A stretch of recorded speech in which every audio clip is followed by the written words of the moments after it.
प्रश्न है कि √3 एक अपरिमेय संख्या है। √3 एक अपरिमेय संख्या है, इसको सिद्ध करना है। तो बच्चों सबसे पहले यह बात जान जाइए कि अपरिमेय संख्या और परिमेय संख्या किसे कहते हैं। तो बच्चों यह जानिए कि अपरिमेय संख्या किसे कहते हैं।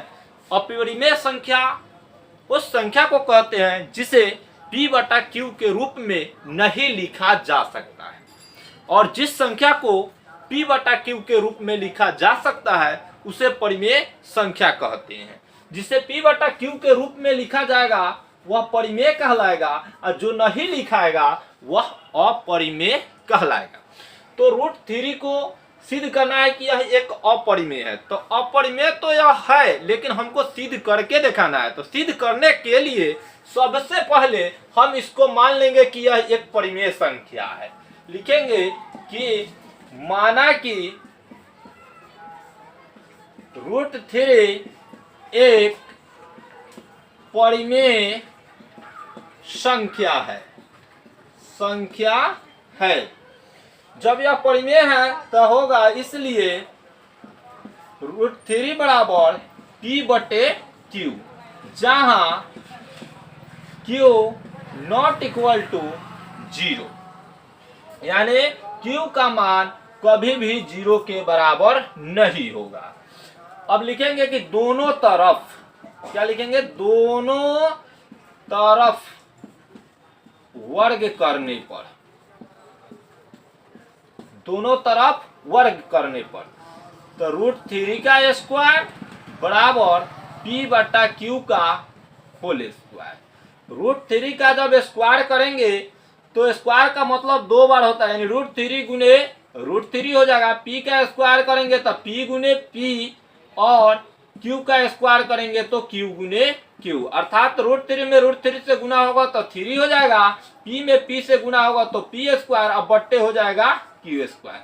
यहाँ पे अगर क्रॉस मल्टीप्लाई गुना करते हैं तो आपका आ जाएगा 3q स्क्वायर बराबर p स्क्वायर, या लिख सकते हैं कि 3q बराबर p स्क्वायर बट्टा q।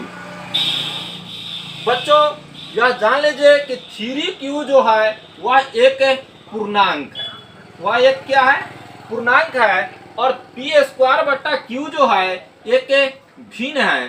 तो बच्चों भिन्न कभी भी पूर्णांक के बराबर नहीं होता है, भिन्न कभी भी पूर्णांक के बराबर नहीं होता है, और ना ही पूर्णांक भिन्न के बराबर होता है। तो इसलिए हम कहेंगे कि √3 एक परिमेय नहीं बल्कि यह एक अपरिमेय संख्या है। तो इसको हम लिख देंगे, चूंकि पूर्णांक नॉट इक्वल टू भिन्न, पूर्णांक नॉट इक्वल टू भिन्न, इसलिए लिखेंगे कि अतः हमारी मान्यता गलत है। √3 एक परिमेय संख्या नहीं बल्कि यह एक अपरिमेय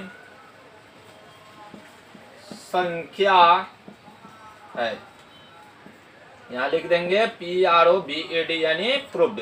यह आपको सिद्ध हो गया कि √3 एक परिमेय नहीं बल्कि यह एक क्या है, अपरिमेय संख्या है। इसी